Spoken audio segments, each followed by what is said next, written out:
Hoje vamos conversar com Alcídio Pereira sobre o Dia Internacional da Mulher. No Momento Espírita, vamos ver a mensagem Mulher e Dedicação.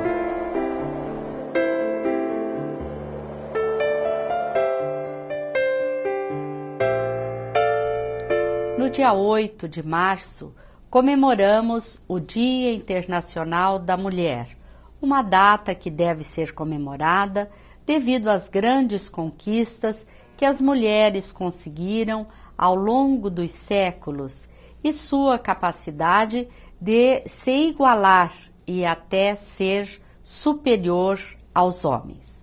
O Dia da Mulher é todo dia, porém, nada mais justo do que fazer uma homenagem às mulheres no Dia Internacional da Mulher, refletindo sobre o seu papel, o seu valor perante a humanidade. Depois do Momento Espírita, vamos conversar sobre o assunto com Alcídio Pereira. Em uma de suas mais famosas canções, o ex-Beatle John Lennon cantou a opressão que vitimava mulheres em todo o mundo. Lennon foi assassinado em 1980. Mas suas palavras ainda são atuais nesses dias em que vivemos. No Brasil, na Arábia ou na Índia, na antiguidade ou nas metrópoles de hoje. Em todas as épocas e povos, a mulher sempre teve sua posição atormentada pelas dificuldades do não reconhecimento do seu valor e do seu papel. Esforça-se, rompe barreiras, mas continua assombrada por um certo desprezo, nascido da aparente fragilidade que carrega. Em alguns locais, o estigma é forte, bem visível, e oprime, fere, humilha. Em outros, a vida parece um pesadelo com a violência que assusta, com o terror que espalha. Basta ligar a TV ou abrir jornais e revistas para ter notícias dos abusos impostos às mulheres. Vilipendiadas, desrespeitadas, caladas à força, elas prosseguem. Carregam famílias, assumem tarefas, adoçam os dias com o mel que só um coração delicado pode oferecer. Mesmo nos países em que é valorizada, facilmente se percebe um certo desrespeito, um preconceito camuflado em piadas e risos irônicos. Sem falar nos salários mais baixos, nas avaliações que consideram mais o corpo que a inteligência. Ou você nunca notou?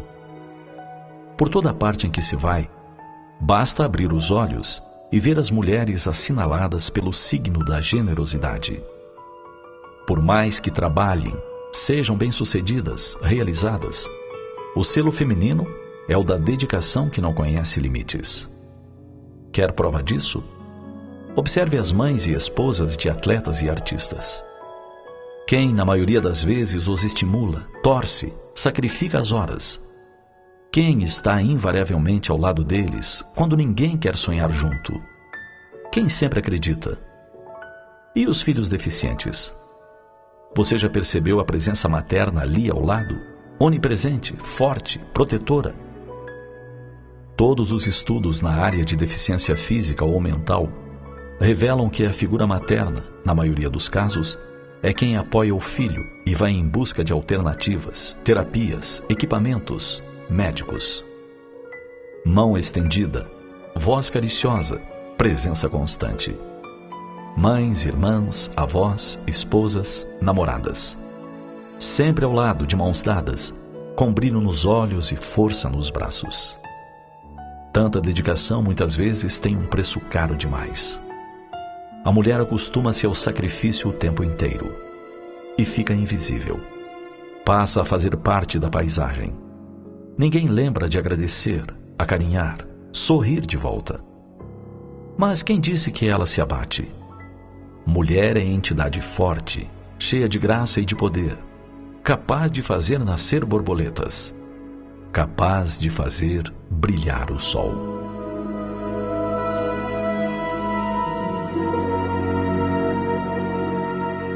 Se nos cabe reconhecer no homem o condutor da civilização e o mordomo dos patrimônios materiais na terra, não podemos esquecer de identificar na mulher o anjo da esperança, ternura e amor. A missão feminina é espinhosa, mas, efetivamente, só a mulher tem bastante poder para transformar os espinhos em flores.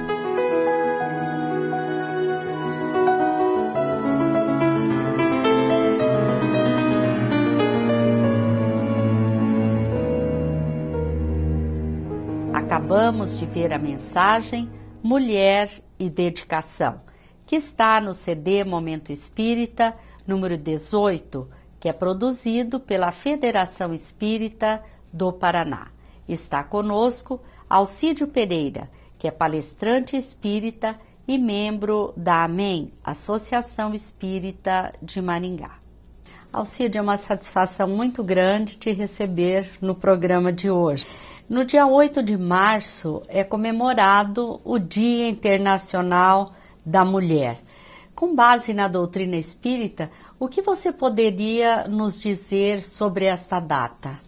Bem, na verdade, essa data demarca a luta das mulheres, o início da luta das mulheres para ter um lugar, um espaço fora dos quefazeres domésticos. Então elas foram à luta e realmente o progresso aconteceu mais ou menos como o próprio progresso natural da humanidade, e a mulher então veio ganhando espaço graças a essas lutas que elas empreenderam. Realmente é uma data muito marcante, por isso é importante lembrar como e quando se deu o início deste movimento e das consequentes conquistas que obtivemos, né? A verdade é que a mulher, por muitos milênios, ela vinha condenada a estar presa como a prenda doméstica. Prenda doméstica, ela não podia fazer nada. Era mal vista se ela tivesse ideias de trabalhar fora dos quefazeres domésticos. Mas com a invenção da máquina a vapor, no final do século XVIII, e a expansão do comércio, faltou mão de obra. E a mulher daí ela foi ganhando o seu espaço, até porque o próprio mercado exigiu. Então, as consequências e esses ganhos que a mulher teve nessas conquistas se deveu também a acontecimentos naturais, porque com o progresso que a máquina a vapor proporcionou, expandiu de tal maneira a produção e, consequentemente, a comercialização, que a mão de obra masculina não deu conta. E as mulheres, então, foram convocadas a sair de casa e passar a fazer um trabalho, agora convocadas pelo mercado. E comprovaram, né, Alcídio, que eram capazes de fazê-lo, não é? E isto foi realmente uma surpresa, porque, na verdade, ela tinha a pecha de que as mulheres não poderiam fazer trabalhos fora de casa em função da sua fragilidade, de uma falta de condição mesmo. Mas, ao irem para o trabalho fora de casa, elas foram provando que elas podiam fazer quase tudo que o sexo masculino podia. Certo. E após este período, muitas mulheres ficaram famosas por seus feitos em favor da humanidade, não é? Quem você destacaria na doutrina espírita que teria feito um trabalho de suma importância? Bem, são tantas as mulheres que se destacaram, mas nós temos que lembrar de Amélie Gabrielle Boudet. Porque esta senhora, que na doutrina espírita ela aparece assim como alguém que servia o cafezinho, alguém que estava ali por perto do codificador, ela foi muito mais do que isso. Primeiro que ela era filha de um cartorário, e apesar das dificuldades da época, ela conseguiu ter uma primorosa educação. Ela era professora, ela era escritora, ela publicou livros a respeito de contos e também sobre desenho, pintura em tela, as necessidades básicas para a arte. E ela então, com toda essa capacidade, ela casou-se com Hippolyte Léon Denisard Rivail e viveram dedicados à educação até que ele, em 1855, dedicou-se, deixou tudo o que fazia.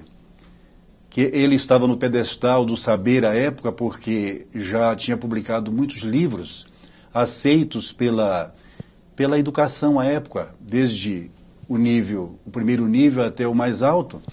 E ele, então, estava numa situação muito boa, em 1855, com ambos trabalhando na área da educação, mas eis que ele larga tudo, renuncia a esse posto que o destacava, para se dedicar apenas e tão somente à obra da codificação. E Amélie Gabrielle Boudet também larga tudo e se junta ao marido.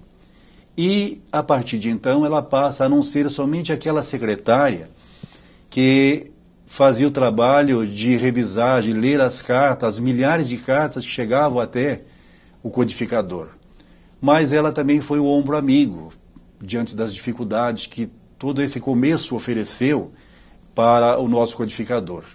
Então, a Amélie Gabrielle Boudet, ela não somente fazia esse trabalho de apoio, mas também ela se envolvia mesmo no de acompanhar, de sugerir, e no nas campo horas... intelectual, não no é? campo intelectual, porque ela também era uma pessoa preparada para isso.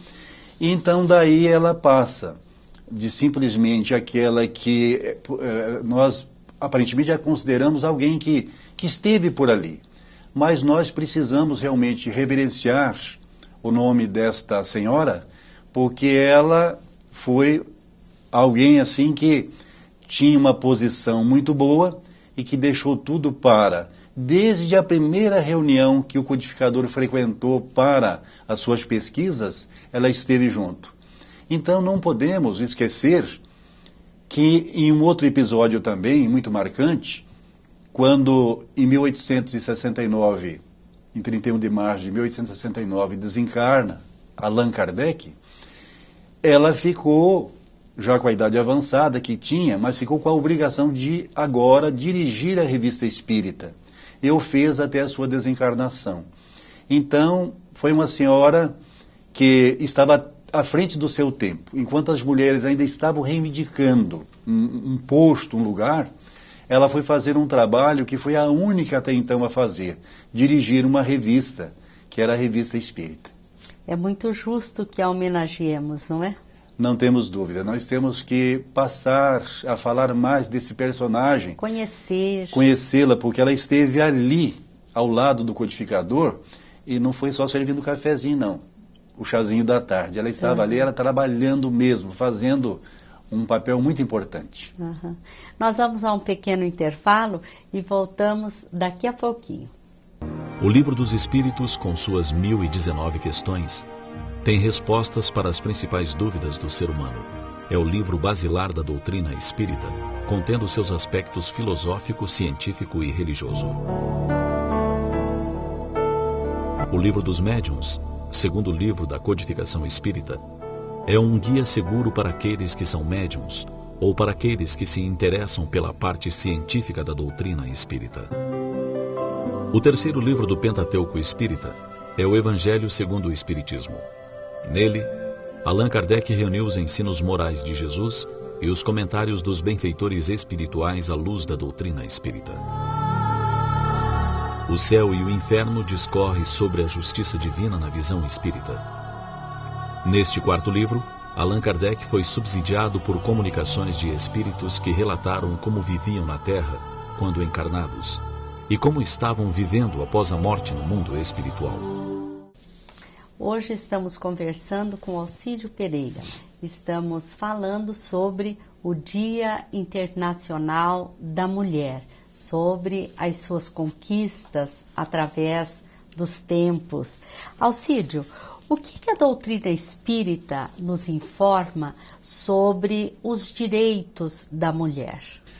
Bem, na verdade, o nosso codificador ele foi muito feliz quando, conhecendo a seu tempo as dificuldades da mulher e como ela era desvalorizada pela sociedade de então, ele pergunta aos espíritos codificadores na questão 817. São iguais perante a Deus o homem e a mulher e têm os mesmos direitos? E a resposta dos benfeitores foi: não outorgou Deus a ambos a inteligência do bem e do mal e a faculdade de progredir? Então nós vemos que realmente a resposta dos espíritos codificadores foi que Deus deu a ambos a inteligência igualmente. Então que a mulher realmente ela não é nada menor do que o homem, ela é realmente um espírito com os mesmos direitos de progredir.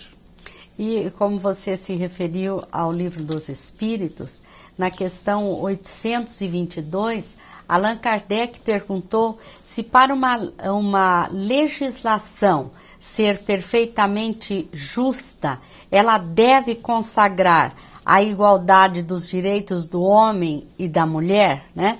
E no início da resposta, nós vamos encontrar que dos direitos, sim, das funções, não.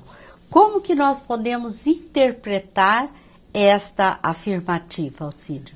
Bem, essa questão 822A que você se referiu, dos direitos sim, das funções não, primeiro por conta das tarefas grosseiras que só ao homem é possível, mas em segundo lugar por conta da maternidade, que a mulher consegue gerar os filhos e o homem não. Por mais que ele deseje, este é um papel que cabe somente à mulher. Então, na verdade, os benfeitores consideram o útero feminino como santuário divino. E esse santuário divino realmente seria muito bom que as mulheres tivessem consciência da importância realmente que ela traz consigo de poder ser co-criadora com Deus.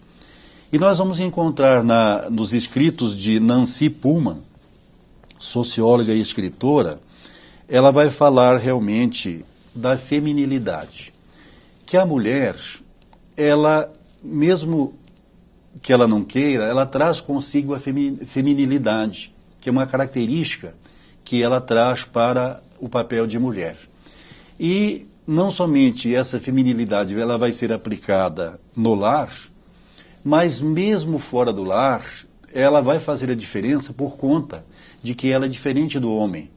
A masculinidade diz respeito a um espírito para trabalhos não tão sensíveis. E a mulher faz os trabalhos que exigem sensibilidade e também consegue ser eficiente por conta de que onde ela está, geralmente até um ambiente melhor. A bibliografia sobre a importância do papel da mulher na literatura espírita é muito vasta. Inclusive, Divaldo Franco e outros expoentes do espiritismo relatam diversos casos de mulheres heroínas, mulheres que se destacaram, não é, Alcídio? Na verdade, nós vemos na literatura espírita, como você disse, mulheres maravilhosas, mesmo aqui no Brasil e em todo o mundo. E, então, nós vemos também palestras de Divaldo Pereira Franco, de Raul Teixeira, enfim, desses expoentes da difusão da doutrina espírita, relatos de casos que nos sensibilizam quando o próprio Divaldo, e muitas vezes, falou de mulheres que, abandonadas pelos seus parceiros, ou por conta da viuvez, elas se desdobraram, trabalhando dia e noite, às vezes, para dar conta de criar a sua prole. O que não vemos muito o homem fazer isso. Então, essa é uma diferença que a mulher realmente ela traz consigo. Talvez por conta dessa ligação de, durante os 9 meses, carregar ali essa criatura dentro de si mesma, ela nasce com uma ligação com os filhos. Os filhos nascem com uma ligação com a mãe, que é inseparável. Quer dizer, naturalmente, tem os casos, as aberrações, mas são casos que não podemos considerar como verdadeiros dentro do papel da mulher. Mas a mulher, então, ela vem nessa luta e ela realmente consegue trabalhar fora, ela consegue também dar conta do seu papel de mãe. Até novamente, citando Nancy Pullman, ela vai dizer que quando a mulher foi trabalhar fora, ela até se beneficiou, porque acomodada dentro dos quefazeres somente domésticos, às vezes ela, dentro daquela rotina, das rotinas de uma vida, ou dos hábitos que ela viu nos seus antepassados, a mãe, a avó, bisavó, que era apenas a dedicação à família, dentro das quatro paredes ali da casa, ela, ao sair de casa, ela descobriu que ela vinha falhando também dentro de uma disciplina, dentro de uma organização que ela não tinha. Ela tocava como vinha, como era a tradição. E ao trabalhar fora, ela descobriu que ela precisava de planejamento, ela precisava realmente dar uma melhorada na maneira dela lidar com a prole. E aí Divaldo vai dizer que muitas mães que trabalham fora, e a Nancy Pullman também vai explorar bem esse tema, elas conseguem melhorar tanto a qualidade que ela vai dar à família, né, no pouco tempo que ela passa a ter, que vale mais do que aquelas que ficam o tempo todo com a família, com os filhos, mas entediada, porque realmente é uma tarefa cansativa e desgastante. Então a mulher, conseguiu sair, conquistar junto ao mercado um espaço que cada dia está se ampliando, provar que ela é capaz e ainda dar conta do seu recado como a mãe, aquela que sabe do seu papel em encaminhar os filhos para serem pessoas de bem. Não há dúvida nenhuma de que o papel da mulher, da mãe, é de uma importância enorme, relevante. Mas também não podemos nos esquecer, né, de que há muitos pais, muitos homens que se dedicam assim à educação dos filhos, ao equilíbrio do lar, de uma forma impressionante, né? Nós vemos que existem homens, pais, que realmente desempenham um papel, o seu papel e o papel da mulher também no lar, né? Na verdade, é uma condição que o futuro levará o homem a dividir mais, ser mais parceiro com a mulher nos quefazeres domésticos. Porque, na verdade, por que o homem tem o direito de chegar em casa, abrir o jornal e ver o jornal e a mulher ter chegado junto do trabalho e ela ir dar banho em criança, ela fazer todas essas atividades, preparar o jantar e o homem, enquanto isso, está ali se atualizando? É preciso que o homem, então, desenvolva esta condição, essa consciência de que cabe a ele realmente aliviar o papel da mulher, para que ambos, na verdade, passem pela vida juntos, somando e facilitando realmente, no exemplo desse convívio, que os filhos possam se encaminhar bem. Até porque a responsabilidade da educação é dos dois, né? Exatamente. Alcídio, nós agradecemos a sua participação, agradecemos a todos que estiveram conosco. Lembramos que este e outros programas podem ser acessados pelo site amemmaringá.com.br e desejamos a todos muita paz.